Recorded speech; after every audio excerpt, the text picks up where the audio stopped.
बुआ कुंती उस राजमहल में खड़ी रो रही है, विलाप कर रही है। भगवान ने बुआ कुंती को प्रणाम रोज किया करते थे। आज समय वही है, लेकिन समय की सीमा को देखो कहां से कहां खींच लाया गया। रोज तो भगवान प्रणाम करते थे, बुआ प्रणाम, लेकिन आज बुआ प्रणाम कर रही है। नमस्तुभ्यं परम कृष्णम, कृष्ण आपकी जय हो। अपनी बुआ कुंती का प्रणाम स्वीकार करो। भगवान हंसे और हंस करके कहा, बुआ रोज तो मैं आपको प्रणाम करता था, आज आपने क्यों प्रणाम किया? रिश्ता आपका बहुत बड़ा है, इसलिए आप द्वारिका नाथ का प्रणाम स्वीकार करो। बुआ रो करके कहती है, ना कृष्ण ना, मैं अब तक आपको साधारण समझती थी, लेकिन वास्तव में आज जान पाई हूं आप साधारण नहीं हो, आप भगवान हो। आज मैं अपने भतीजे को नहीं, आज मैं जग के ब्रह्म को प्रणाम कर रही हूं। हे जग के ब्रह्म, मेरा प्रणाम स्वीकार करें। बुआ कुंती विलाप कर रही है। उत्तरा तो वीरांगना स्त्री है ही है, लेकिन बुआ कुंती भी एक वीरांगना देवी है। भगवान हंसे और हंस करके कहा, बुआ चल, अगर आज तूने मुझे भगवान मान ही लिया, तो जब भगवान समक्ष खड़े होते हैं ना, तो जीव कुछ मांगता है, मांग ले जो तुझे चाहिए। भगवान ने कहा मांग ले।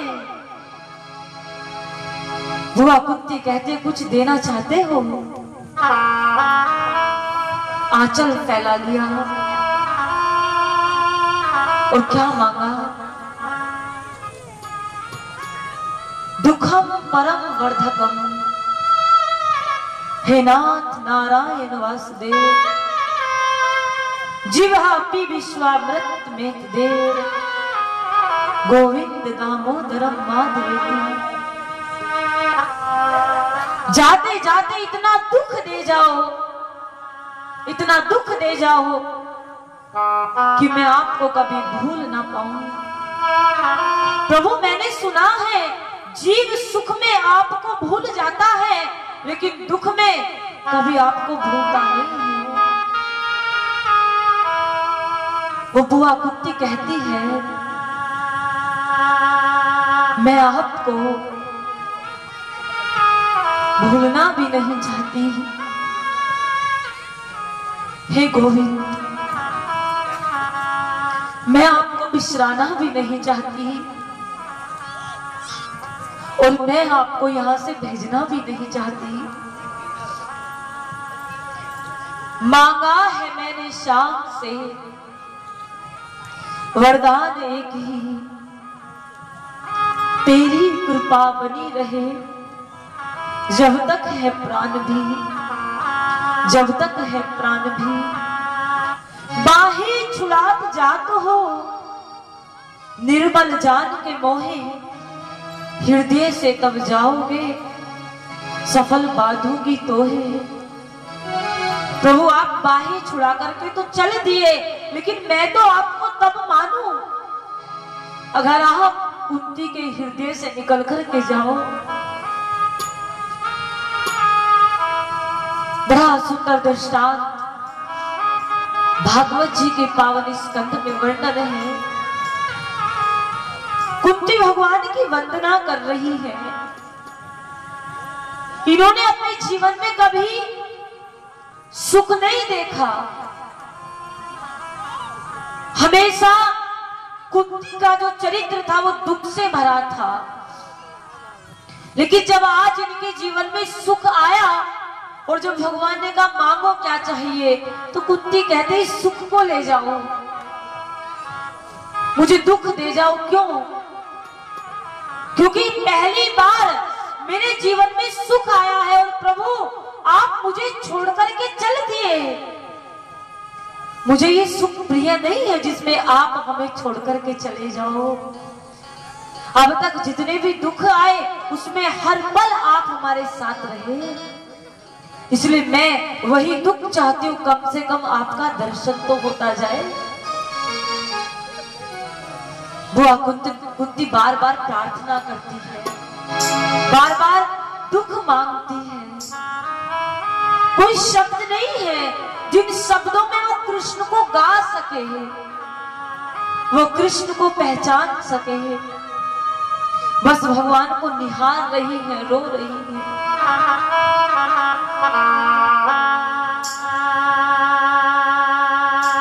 आप ही गर छोड़ देंगे फिर कहाँ जाऊंगा मैं। आइए दोनों हाथ ऊपर करें। आप ही गर छोड़ देंगे फिर कहाँ जाऊंगा मैं। बुआ कुंती बात कहती है, मन के भाव प्रकट कर रही है। प्रभु अगर आपने छोड़ दिया तो वो रास्ता तो बताओ, मैं फिर किस रास्ते पर जाऊंगा।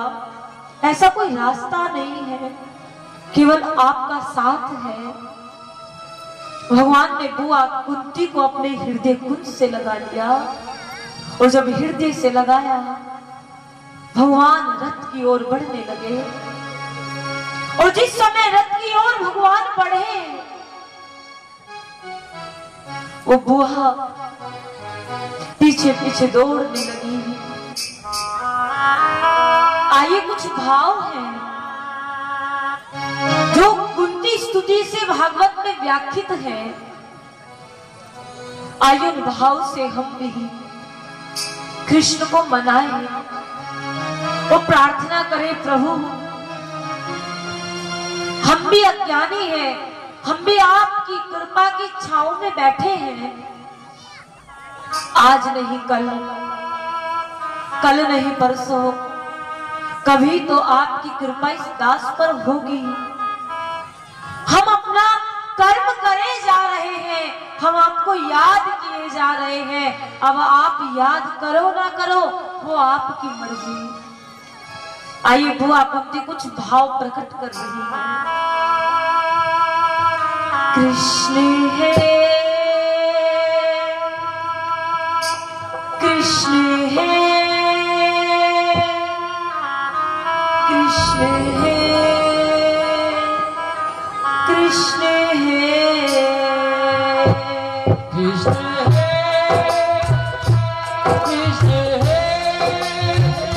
कृष्ण है, कृष्ण है।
ऐसा कौन सा गीत गाऊं आप रीझ जाओ।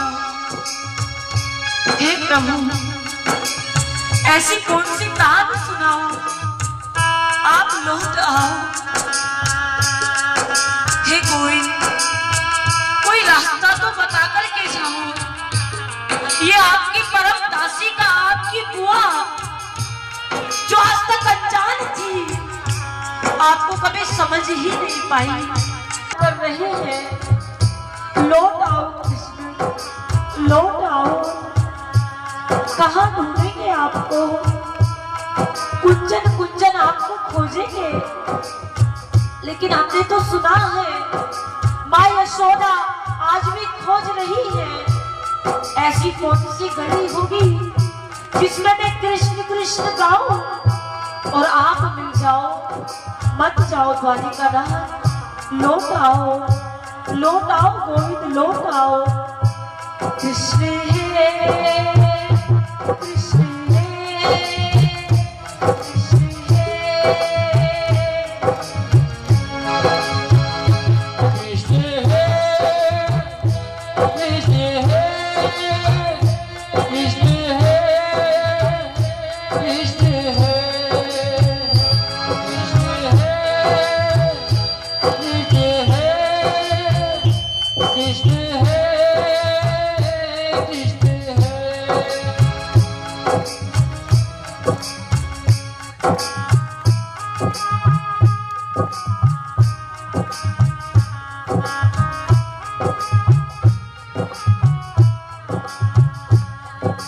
भगवान का रथ आगे की ओर बढ़ने लगा, पथ घटने लगा। अर्जुन रथ के पीछे पीछे भागने लगे। उतरा दौड़ी, लेकिन समय का रथ था, कोई रोक ना पाया। कृष्ण कहते हैं ये समय है, ये कभी किसी के बस में नहीं हुआ। कृष्ण कौन है? कृष्ण समय है, ये कभी रुकते नहीं है। जन्म लिया मथुरा में, पहुंच गए गोकुल में, नंदगांव में, गोवर्धन में, और फिर ब्रज को छोड़कर के सदैव सदैव के लिए द्वारिका जा बसे। मैं समय हूं। जो सुदर्शन चक्र गोविंद के हाथ में उस समय का प्रतीक है, जो हर घड़ी चलता है, कभी यहाँ कभी वहां कभी वहां। जब ये रथ आगे बढ़ा, उतना विचार करती है शायद मेरे लिए रुक जाए। द्रौपदी विचार करती है शायद मेरे लिए रुक जाए। कुछ दूरी पर रथ बढ़ा, लेकिन भगवान किसी के लिए नहीं रुके। जब भगवान आगे बढ़े, एक वचन उन्हें याद आया, और जब उन्हें वचन याद आया, वो वचन किसका था? भीष्म पितामह। आई बहुत पावन प्रसंग है, बाणों की सरसैया है। गंगा पुत्र भीष्म पितामह, माघ मास शुक्ल पक्ष अष्टमी तिथि, सूर्य उत्तरायण है, और आज ये इच्छा मृत्यु का कवच त्याग रहे हैं। लेकिन इनकी एक ही इच्छा थी कि जब मैं इस दुनिया से जाऊं, गोविंद मेरे सामने खड़े हो, तिरछा धरा चरण हो,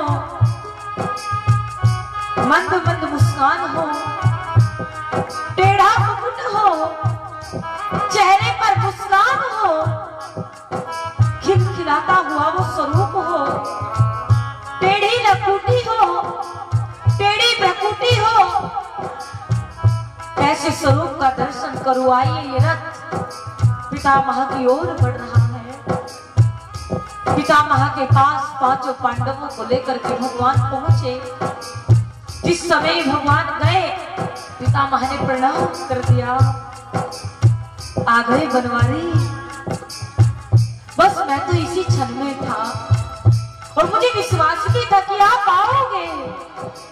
आखिर वो समय आ ही गया जब हम दुनिया से विदा ले रहे हैं। आपने अपना प्रण निभा दिया। कौन कहता है कृष्ण वचन के कच्चे थे? ब्रज में कहकर के गए मैं मिलूंगा जरूर, कल मिलूं, परसों मिलूं, वर्षों में मिलूं, मैं आऊंगा जरूर, चाहे कहीं भी आऊं। अगर ये ब्रज में ना आए तो मिले, कहाँ मिले? कुरुक्षेत्र में मिले। कल नहीं, परसों नहीं, वर्षों में मिले, 100 वर्षों में मिले, पर मिले। इन्होंने जिसको वचन दे दिया, उस वचन पर ये खरे उतरे। चाहे वो वचन परसों के बाद क्यों ना बरसों में बदल गया हो। द्रौपदी को भी वचन दिया था कि जैसे तूने आज मेरी उंगली से वस्त्र बांधा है, हे द्रौपदी, मैं तुझे वचन देता हूँ, जिस दिन तुझे साड़ी की कमी रहेगी ना, तेरे लिए साड़ी बनकर के प्रकट हो जाऊंगा, साड़ी बनकर के प्रकट हो जाऊंगा। आज पितामह कहते हैं आप वचन पर पूर्ण हुए कृष्ण। भगवान कहते हैं पितामह आप हमारा भी प्रणाम स्वीकार कीजिए। शुभ घड़ी है, मंगल गान है, सूर्य उत्तरायण है, बड़ा सुंदर समय है, माघ मास है, अष्टमी तिथि है, और सामने जिसके परम ब्रह्म खड़ा हो, उससे अच्छा मुहूर्त और क्या हो सकता है। पर जाने से पहले थोड़ा भ्राता युधिष्ठिर जी को थोड़ा युद्ध राज विद्या का ज्ञान दीजिए ना। यहाँ पितामह ने राज विद्या का ज्ञान दिया, तामस, सात्विक और राजस तीनों प्रकार के गुण बताए। यहाँ पितामह ने भगवान की स्तुति गाई और अंत समय में गोविंद जी में लीन हो गए। आइए बड़ा सुंदर भाव है, हमारे भाई दो शब्द में गाएंगे।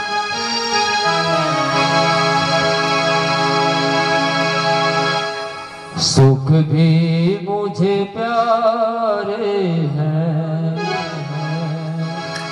दुख भी मुझे प्यारे हैं, छोड़ूं मैं किसे भगवान, दोनों ही तुम्हारे हैं।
किनारे हैं संसार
सहारे हैं।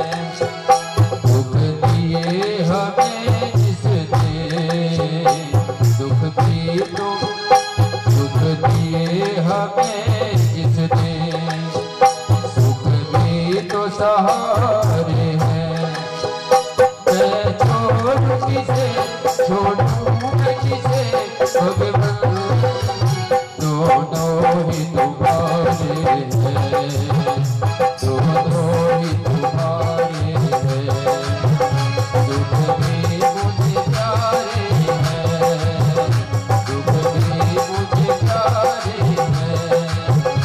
छोड़ूं मैं किसे, मैं छोड़ूं किसे, भगवान दोनों ही तुम्हारे हैं, दोनों ही तुम्हारे हैं, दोनों ही तुम्हारे हैं, दोनों ही तुम्हारे हैं। जय जय श्री राम। जय श्री कृष्णा। आइए कथा को आगे बढ़ाएं।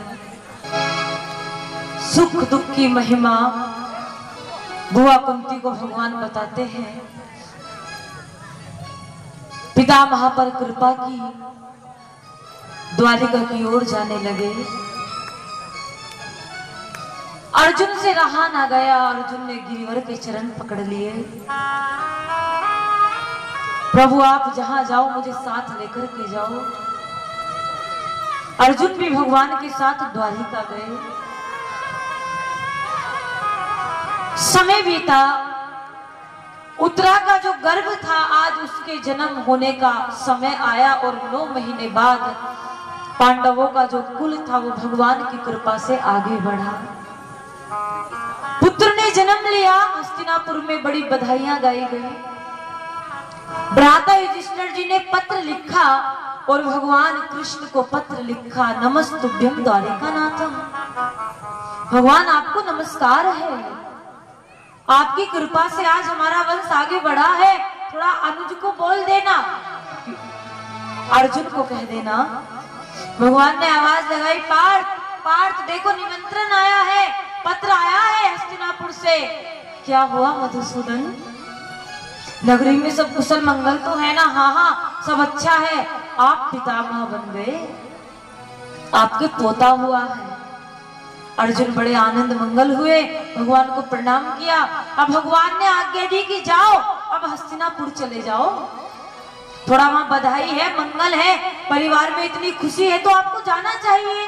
अर्जुन कहते हैं प्रभु आपकी आज्ञा को हम ठुकरा नहीं सकते, इसलिए हम थोड़ा हस्तिनापुर जाते हैं।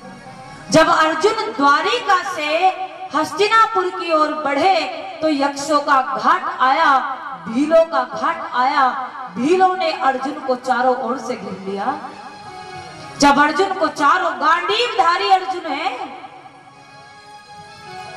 शस्त्रधारी अर्जुन है, जिन अकेले के ऊपर ही पूरी महाभारत का युद्ध भगवान ने रख के सहारे आंक दिया, आज उन्होंने भीलों के साथ युद्ध करना आरंभ किया। लेकिन आज हुआ क्या, भीलों ने इनको युद्ध में हरा दिया, यक्षों ने इनको लूट लिया। जिस समय अर्जुन हार गए, गांडीव नीचे गिर पड़ा, अस्त्र शस्त्र कट गए, मुकुट ताज सब गिर पड़े और भीलों ने इनको चारों तरफ से घेर करके इनको पराजित कर दिया। अर्जुन बैठ गए। बड़ी आश्चर्यजनक कथा है ना? ये वही अर्जुन है जिन्होंने एक एक बार से पितामह की बाणों की सैया बना दी थी। कौन पितामह? जिन्हें इच्छा मृत्यु का कवच था, जिनके पास ऐसा कोई अस्त्र था ही नहीं जो इनके पास ना हो। दुनिया के सारे अस्त्र शस्त्र चक्र सारे वरदान इनके पास थे, लेकिन ये अर्जुन की बाणों की सैया के घायल बन गए। आज वही अर्जुन है, इतना बड़ा गांडीवधारी यक्षों के सामने लुटेरा बन करके खड़ा है। कहते ना मन के हारे, क्या है तो कुछ कहावत सी, थोड़ा कहावत हमको कम आती है। मन के हारे हार है, मन के जीते जीत। हाँ ये बात है। अगर मन पहले ही हार देना कि भाई हम ये नहीं कर सकते तो वो काम होगा ही नहीं। अगर पक्का संकल्प कर ले कि नहीं ये काम होगा ही होगा तो फिर उस पर हम विजय पा लेंगे। अब जब अर्जुन द्वारिका से चले थे तो रो रहे थे। एक तो भगवान का ग्रह कि भगवान से दूर जा रहा हूं, जो हस्तिनापुर में हंसते खेलते दिखाई देते थे वो मुझे दिखाई नहीं देंगे। ऊपर से मन में सोच रहे बस भगवान मेरे रथ पर है तो मैं जीत सकता हूं, अगर भगवान मेरे रथ पर नहीं है तो मैं जीत नहीं सकता। मन में विचारधारा बदली और मन के विचार बदल गए। अगर भगवान साथ में है तो मैं जीत सकता हूं, नहीं तो मैं हारा पड़ा हूं। आज मन उदास था, मन हारा पड़ा था तो छोटे छोटे यक्षों ने इनको लूट लिया। अर्जुन विलाप करते हैं, अर्जुन रोते हैं और रो करके कहते हैं गोविंद ये क्या लीला है आपकी। आह्वान किया, मानो भगवान समक्ष प्रकट हो गए और तब भगवान ने कहा अर्जुन मैं हर समय आपके साथ हूं। आज तुम्हें यक्षों ने लूटा, वीरों ने तुम्हें घायल कर दिया तुम्हारे मन के कारण, क्योंकि तुम मन से हार गए थे। मन को इतना कठोर बना लो कि कोई तुम्हें हरा ना पाए। हर पल मैं तुम्हारे साथ हूं और ये वास्तविकता है। भगवान कहते ना मैं आम में हूं, ना मैं खास में हूं, ना मैं किसी चीज में हूं। अरे आंख खोल करके देख, मैं तो तेरे बिल्कुल पास में हूं। बस मन को बना लो कि भगवान साथ में है, हर काम में विजय प्राप्त करोगे। आज अर्जुन को ज्ञान हुआ कि शरीर से भगवान जरूरी नहीं है कि शरीर से हर पल हमारे साथ रहे, बस उनकी कृपा साथ रहे, उनका नाम साथ रहे। अर्जुन यहाँ आए, नाम संस्कार हुआ और इनका नाम रखा गया बालक का परीक्षित।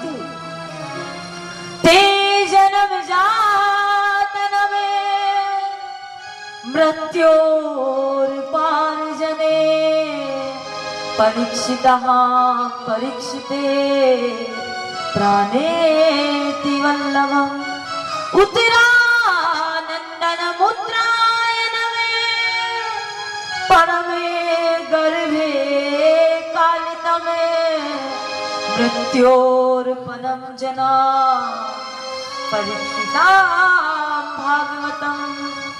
परीक्षित जो मर कर के दोबारा जन्म ले। आइए परीक्षित बड़े होने लगे, अब राजपद की ओर बढ़ रहे हैं। उससे पहले मैं थोड़ा कथा को एक पल के लिए थोड़ा इधर लेकर के जाऊंगी, मात्र एक पल के लिए। व्यास जी भागवत में वर्णन कर रहे हैं, हमारे शास्त्रों में दो पात्र हुए, बूढ़े पात्र। पहले भीष्म पितामह और दूसरे जटायु। आइए एक पल के लिए मेरी कथा भागवत को प्रणाम करके राम कथा की ओर बढ़ेगी। मीठी मीठी तालियों के साथ राम कथा में बस 2 मिनट के लिए प्रवेश करें। चौपाई के साथ दोनों हाथ ऊपर करें।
गोदी में।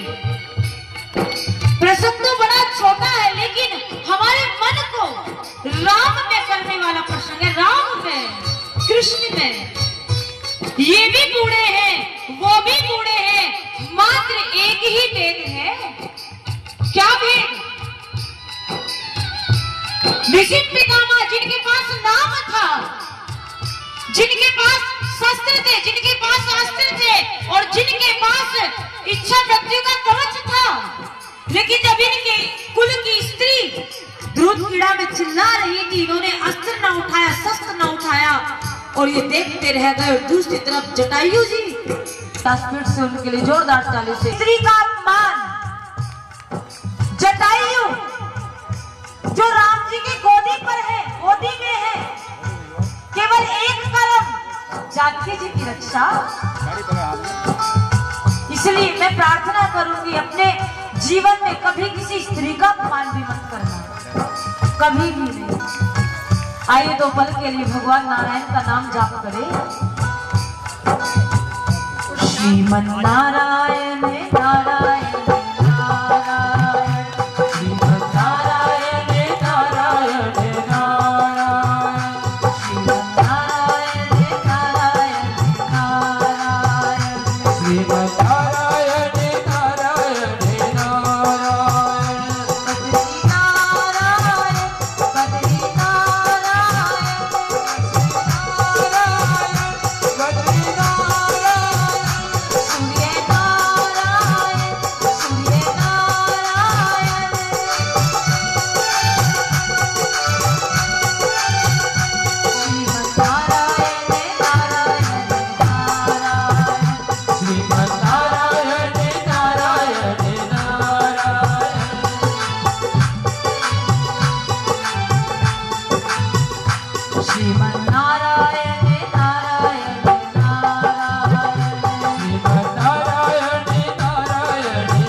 शंकर भगवान की।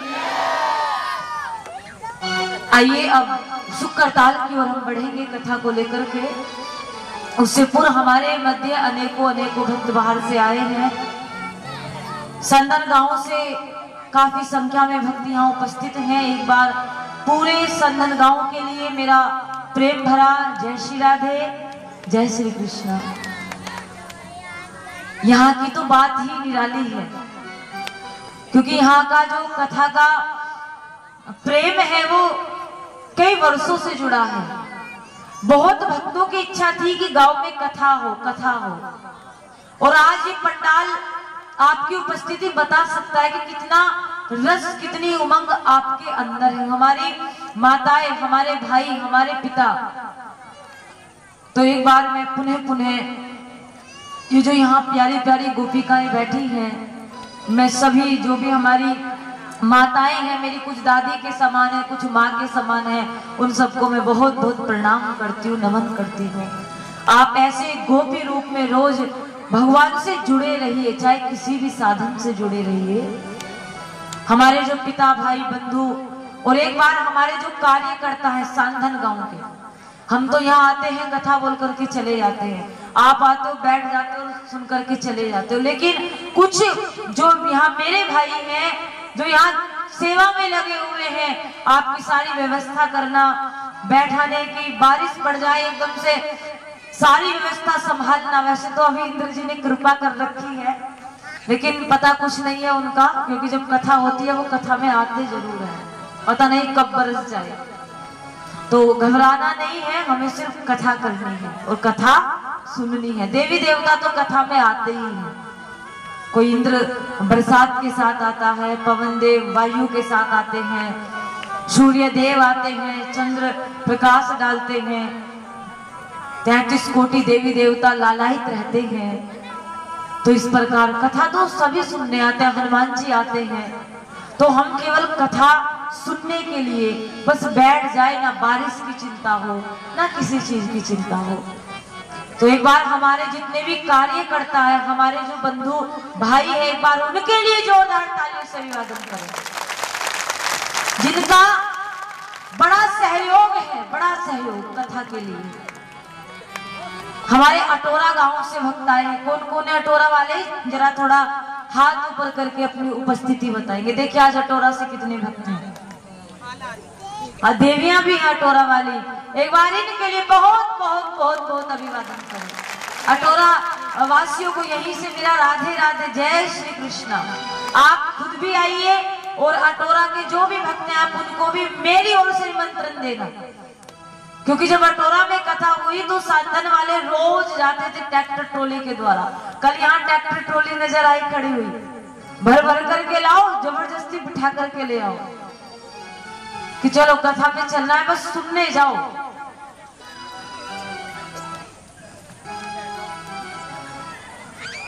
अमरपुर से कौन कौन है? हाथ उठाएंगे। हाँ देखिए हमारी प्यारी प्यारी गोपिकाएं और हमारे भाई श्री जी अमरपुर से आए हैं। एक बार इनके लिए भी राधे राधे, जय श्री कृष्णा। फिटकरी वाले कौन कौन है? हाँ आज संख्या बढ़ी इनकी, आज 2 बढ़े, कल 4 बढ़ेंगे, और एक दिन ऐसा होगा कि फिटकरी वाले भी यहाँ भरे नजर आएंगे। एक बार इनको भी राधे राधे। गाजीपुर वाले कौन कौन है? हाँ थोड़ा गाजीपुर वाले ध्यान देंगे, थोड़ा संख्या बढ़ाएंगे। गाजीपुर सब पास में पड़ते हैं ये गांव, तो ये ना सोचे रास्ते में थोड़ा चोर मिल जाएंगे। मैंने कल ही कहा था दुनिया के सबसे बड़े चोर की शरण में आप बैठे, सबसे बड़े चोर की शरण में। हाँ वैसे भले पकड़ ले, लेकिन इतने कथा में आओगे इतने कोई नहीं पकड़ने वाला, क्योंकि जो दुनिया का चोर है ना ये सबसे बड़ा चतुर है।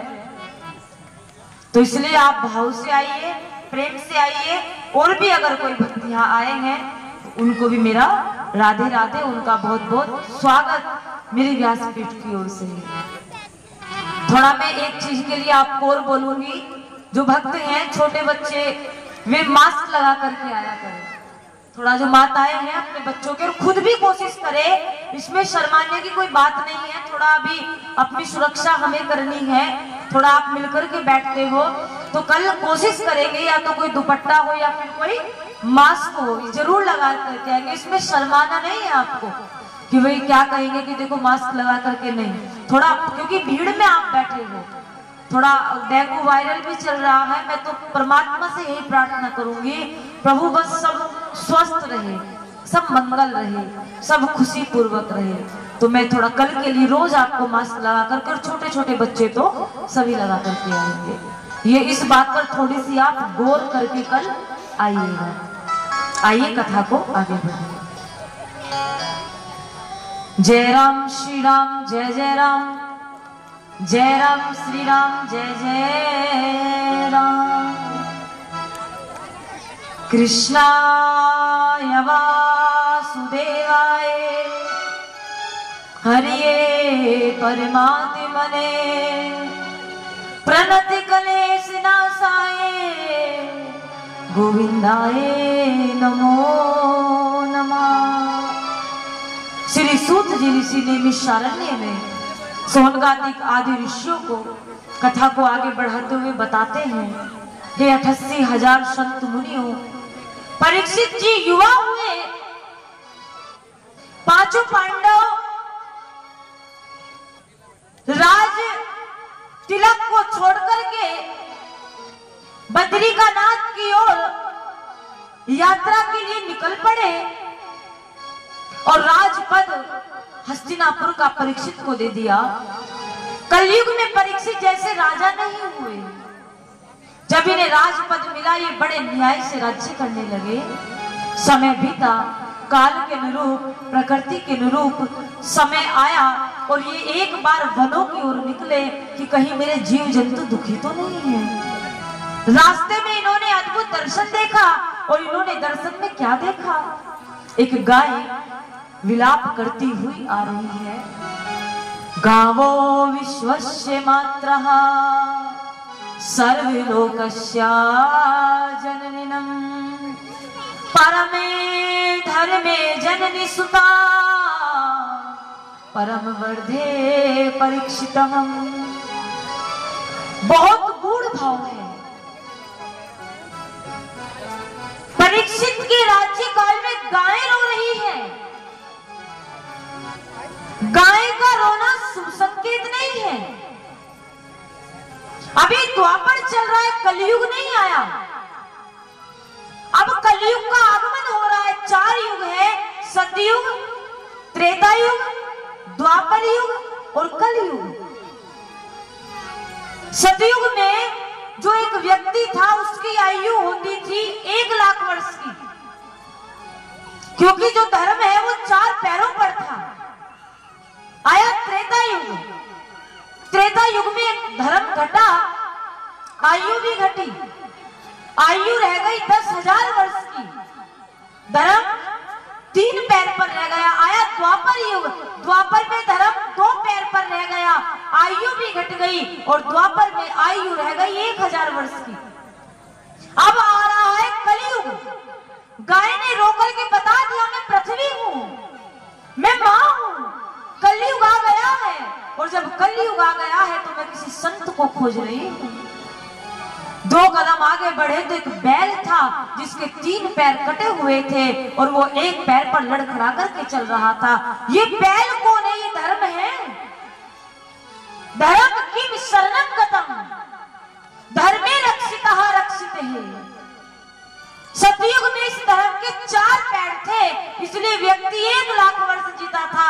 त्रेता में इस धर्म के 3 पैर रह गए, 10,000 की आयु रह गई। द्वापर में इस धर्म के 2 पैर रह गए, 1000 की आयु रह गई। और कलयुग में ये धर्म 1 पैर पर है, आयु 100 वर्ष की रह गई। कलयुग होता है 4,32,000 वर्ष का। सतयुग होता है 18 लाख वर्ष का। 18 लाख वर्ष का सतयुग था, आयु थी कितनी? 1 लाख वर्ष। त्रेता युग था 12 लाख वर्ष का। द्वापर था 8,32,000 वर्ष का। और जो कलयुग है वो 4,32,000 वर्ष का है। अब कलयुग को 4 चरणों में बांट दिया गया। ये पहला चरण चल रहा है, 1,08,000 का एक चरण है। पहले चरण में ये कलयुग नहीं, ये तो कथा युग है। आप जहां देखो कथाएं आपको सुनने को मिलेगी। घर घर में तुलसी जी की सेवा है, ठाकुर जी की सेवा है। कोई से भी मंदिर चले जाओ, लेकर के अमरनाथ से बद्रीनाथ तक भीड़ ही भीड़ मिलेगी। अभी कथा युग है, चारों ओर आनंद ही आनंद है। अभी तो घर घर में नारायण का जाप है। ये तो 2-4 राक्षस पहले भी थे, अब भी और आने वाले समय में भी होंगे। लेकिन कलयुग का जो पहला चरण है जिसमें हम आप जीवन व्यतीत कर रहे हैं, अभी लगभग 5,500 वर्ष कलयुग के बीते। बड़े ध्यान से सुनना, 5,500 वर्ष। अभी इतने 1,08,000 वर्ष नहीं बीतेंगे, इतने कथाओं का प्रचार होगा, इतने भगवान का प्रचार होगा। आप गंगा जी हर की पैड़ी पहुंच जाओ, कितनी भीड़ आपको मिलेगी, कितनी भीड़।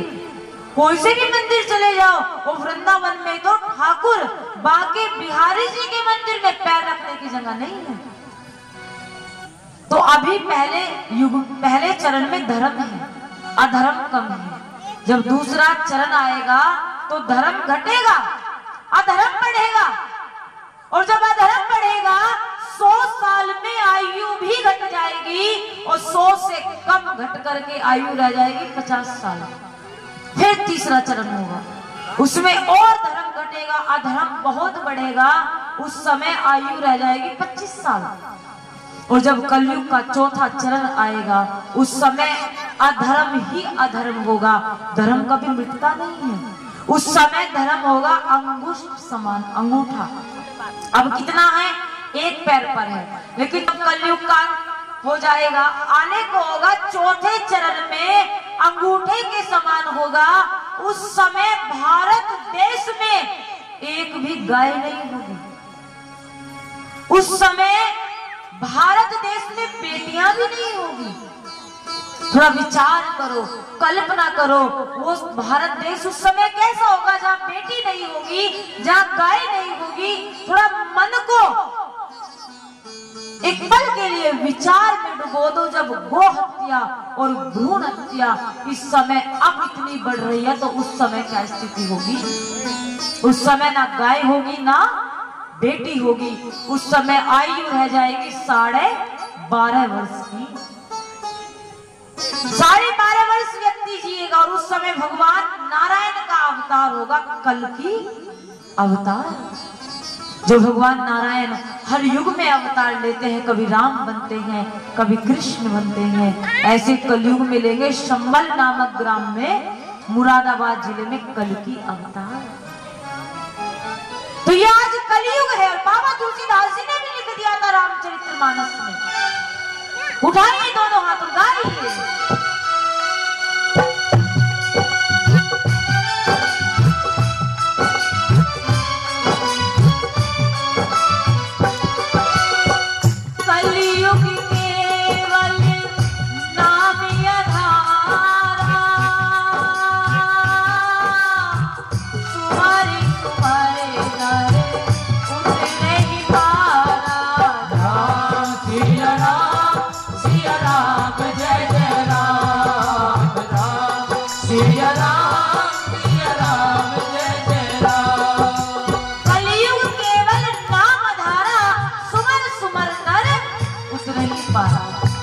कलयुग में केवल हरि का नाम भव से पार ले जाएगा।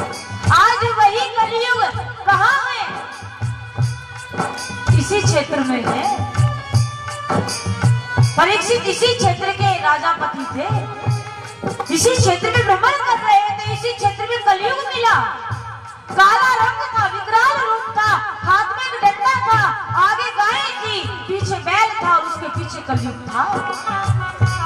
कलयुग ने कहा आप कौन? महाराज हम कलयुग। आपने सतयुग का नाम सुना होगा? हाँ जी सुना है। त्रेता भी सुना होगा, द्वापर भी सुना होगा। अब हमारी बारी है, थोड़ा हमें प्रणाम कर लो, हम बड़े भयंकर युग हैं। अच्छा आप वही युग हो? आपके बारे में मेरे दादा अर्जुन बड़ी बातें किया करते थे। अब वो बद्री का आश्रम में तप करते हुए स्वर्ग चले गए। मेरे दादा बताया करते थे आने वाला कलयुग होगा, इसलिए हम राज पद त्याग रहे हैं। परीक्षित सोच समझ कर के राज्य करना। लगता है आप ही कलयुग हो। कलयुग कहता है महाराज आप राजा हो, मैं कलयुग हूँ, कुछ मांगने आया हूँ, कुछ स्थान दे दो, बड़ी कृपा होगी। कलयुग को रहने के लिए 4 स्थान परीक्षित ने दिए। कथा तो बहुत बड़ी है, लेकिन आज हमें सुखदेव जी तक पहुंचना ही है, क्योंकि फिर 7 दिन जो होंगे सप्ताह भक्ति ज्ञान यज्ञ, 7 दिन तक भागवत का सुंदर अनुष्ठान हम सुनेंगे। यहाँ कलयुग को 4 स्थान मिले। समाहितमय समागुणम परमे यमार सेवादितम द्रुत कीड़ा परम अहिंसा वैशाल्यागमी चिता। जहां मांस मदिरा का सेवन होता हो वहां चले जाओ। जहां ध्यान से सुनेंगे, जहां जुआ खेला जाता हो वहां चले जाओ। जहां हिंसा मार काट होती हो वहां चले जाओ, और जहां वैशाल्य हो वहां चले जाओ। मदिराल्य, जुआल्य, वैशाल्य और हिंसाल्य, ये 4 स्थान कलयुग को दिए थे। कौन कौन से? मदिराल्य, ज्वाल्य, वैशाल्य और अहिंसाल्य। कलयुग ने विचार किया, 4 स्थान दिए, लेकिन तुच्छ और निम्न, कोई एक ऊंचा सा स्थान प्रदान कर दो महाराज, बड़ी कृपा होगी। अब भागवत जी में एक श्लोक है, नाम संकीर्तनम यस्य है सर्वे पाप परनाशमन प्रणामो दुखे समन तमम नमामि हरि परम। कलयुग में भगवान का नाम सतयुग में तो तप करो, शरीर दीमक लग जाए तो भी भगवान न मिले, लाखों लाखों वर्ष बीत जाए, घर छोड़ो, बाहर छोड़ो, गृहस्थी छोड़ो, तब भगवान मिले। ऐसे त्रेता द्वापर में, लेकिन कलयुग केवल नाम आधारा। कलयुग में तो नाम लो और पार हो जाओ। अब परीक्षित ने सोचा मुझे भी पार होना है, एक स्थान और दे देता हूँ। स्वर्ण धातु प्राप्त कामो कलयुगे वासरे। कलयुग जाकर के राजा परीक्षित के जो सोने का मुकुट था उसमें जाकर के बैठ गया।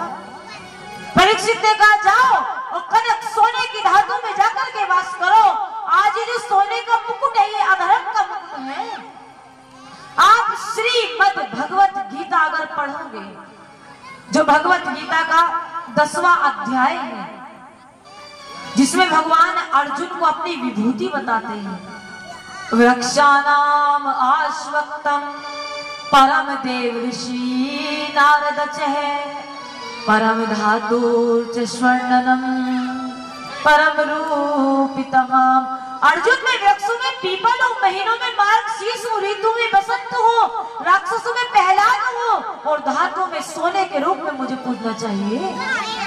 और थोड़ा विचार करो, कल्पना करो, जो कृष्ण धातु के रूप में सोना है, फिर उसमें कलयुग कैसे बैठ सकता है? एक तरफ तो भगवान कह रहे हैं कि सोने के रूप में मेरी पूजा कर लो, मैं कनक हूं, मैं सोना हूं, दानों में जो हूं, ऋतु में बसंत हूं, शस्त्रधारियों में राम हूं,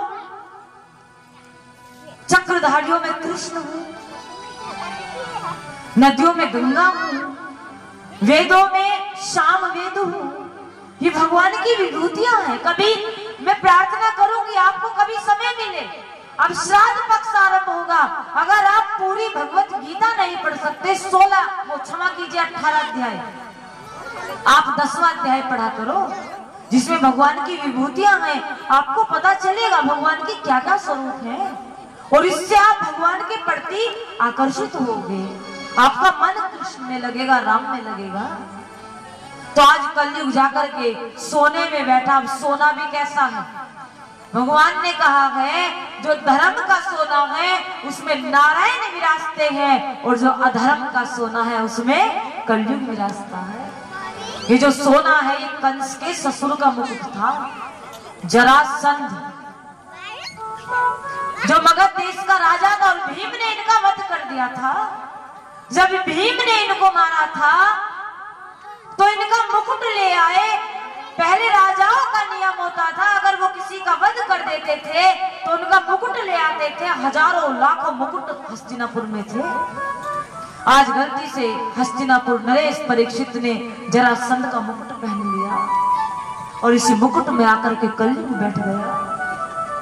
समीक ऋषि का अपमान कर दिया और जब समीक ऋषि का अपमान हुआ, मरा हुआ तक्षक नामक सर्प इन्होंने कलयुग के प्रभाव से गले में डाला। उनके पुत्र श्रृंगी मुनि ने अभिशापित कर दिया। इति लंघितहं तक्षक सप्मे दिनी दंडयन्ति। हे राजन, आज के 7वें दिन तुम तक्षक के डसने से मर जाओगे। आपके पास मात्र 7 दिन है। जिसकी मृत्यु निश्चित हो, जिसके पास 7 दिन वो क्या करे? आइए परीक्षित जी सब कुछ छोड़ करके गंगा जी के घाट पर जा रहे हैं। आइए दोनों हाथ जोड़ करके मां गंगा की स्तुति करें। गंगे सकल मुद मंगल मूला,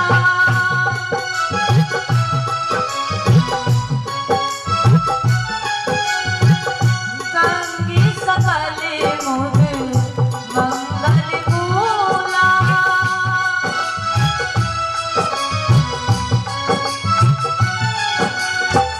सब सुख करनी हरहि सूला,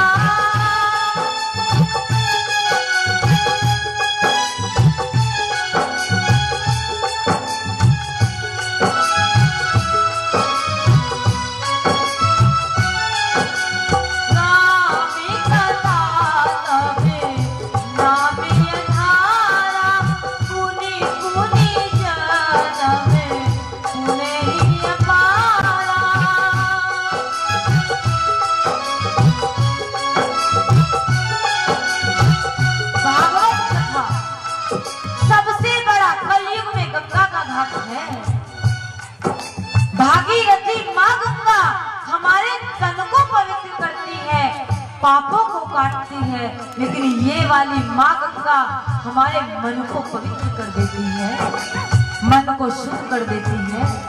आज महाराज परीक्षित गंगा जी के घाट पर खड़े हैं, वंदना कर रहे हैं। जिनके पास 7 दिन हो वो क्या करे? कहीं कहीं तब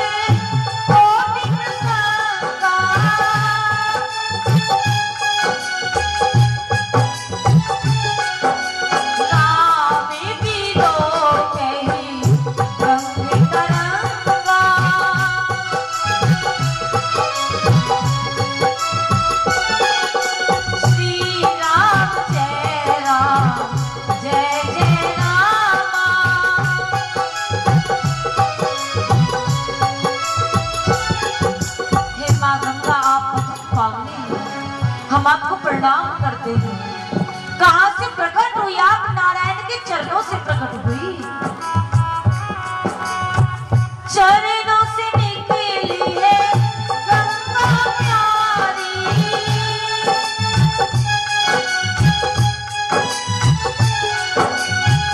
जिसने सारी दुनिया तारी।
अगर आपको जीवन में कोई अच्छा संत मिल जाए और आपको लगे कि हाँ ये वास्तव में सच्चा संत है, उसके सामने जाकर के कभी ये मत कहना कि मुझे धन देने का उपाय बताओ, लेने का उपाय बताओ, कुछ ऐसा उपाय बताओ कि मैं महारथी बन जाऊं, करोड़पति बन जाऊं, बंगले वाला बन जाऊं। नहीं, अगर कोई वास्तव में आपको सच्चा संत मिल जाए, एक ही प्रश्न करना कि जिसकी मृत्यु निश्चित हो वो मृत्यु को सजाने के लिए क्या करे।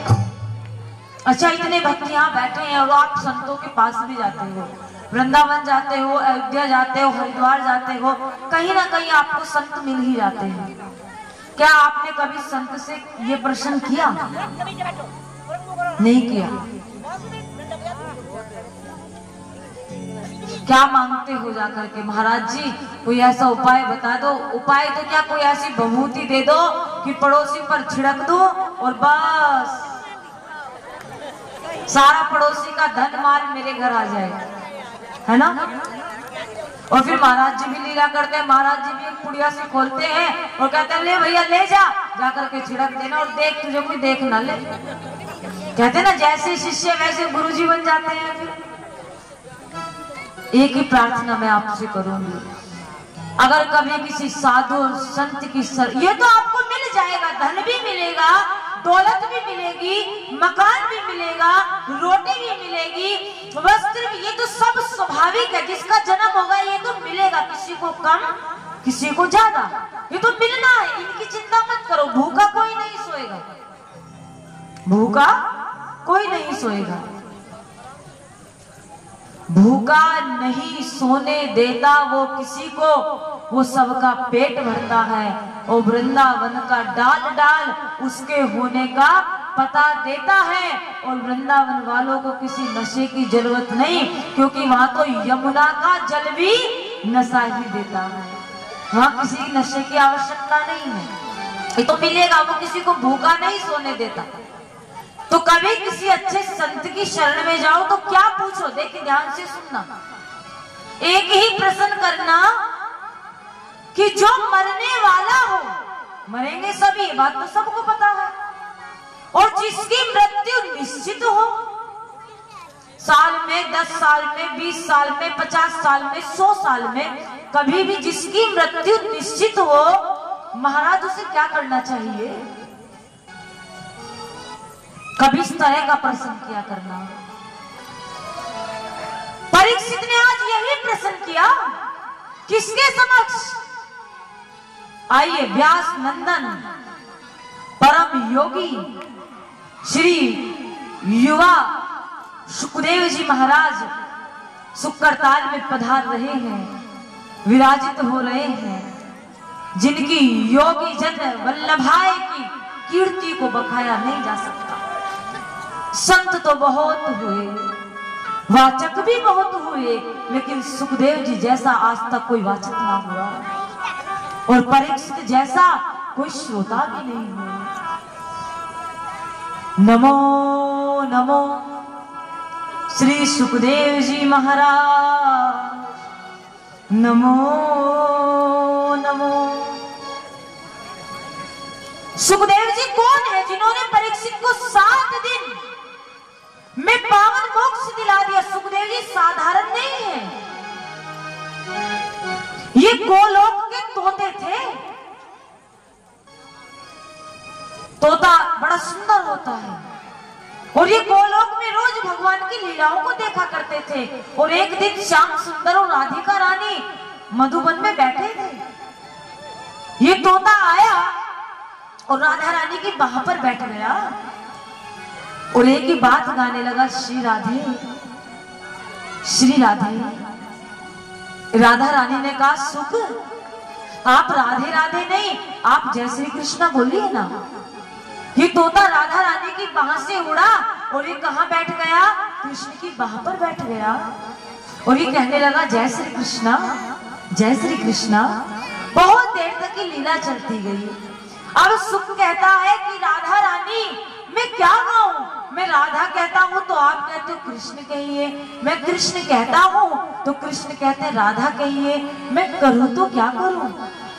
तब राधा रानी ने कहा, हे सुख आप गोलोक से अमरनाथ की ओर जाइए, कैलाश से परम गमने नमः पार्वती पते, जहाँ पार्वती जी के पति महादेव पार्वती जी को भागवत कथा सुना रहे हैं, आप उसको सुनकर के अमर हो जाइए।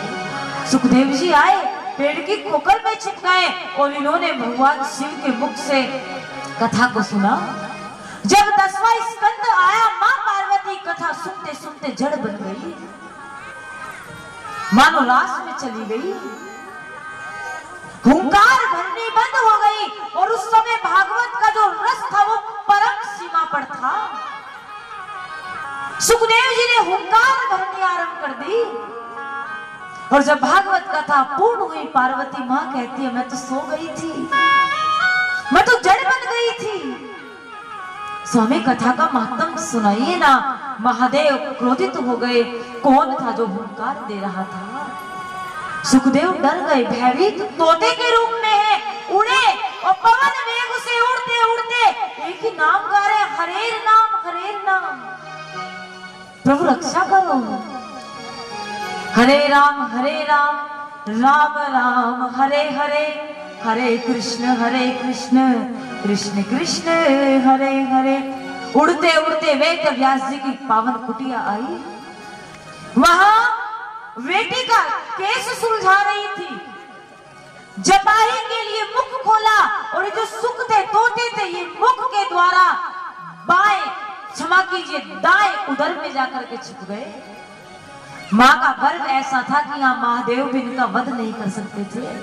अब नहीं 9 महीने बाद बाहर आओगे, लेकिन 9 महीने हो गए सुखदेव जी बाहर नहीं आए।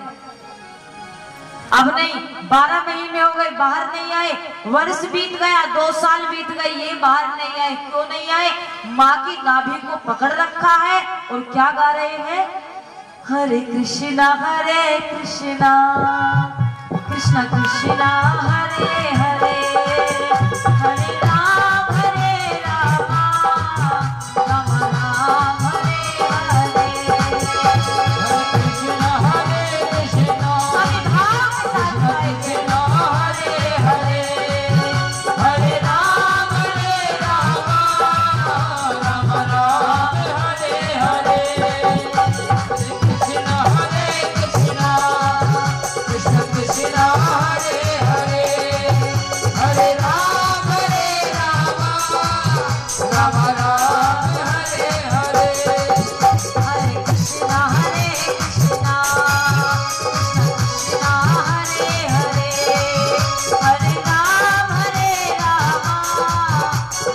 राम हरे हरे।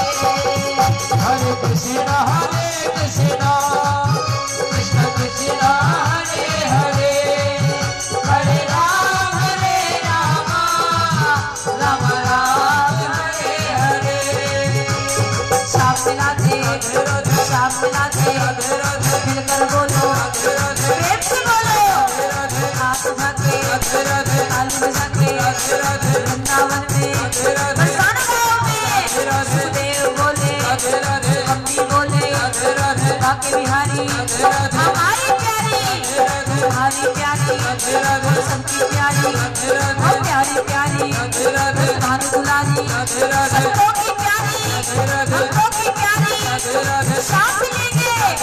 शाम लेके उठाइए दोनों हाथ। हरे कृष्ण हरे कृष्ण हरे हरे, हरे राम राम राम हरे हरे। हरे कृष्णा कृष्ण कृष्ण हरे हरे, हरे राम राम राम हरे हरे। हरे कृष्ण कृष्ण कृष्ण हरे हरे, हरे राम राम राम हरे हरे। हरे कृष्णा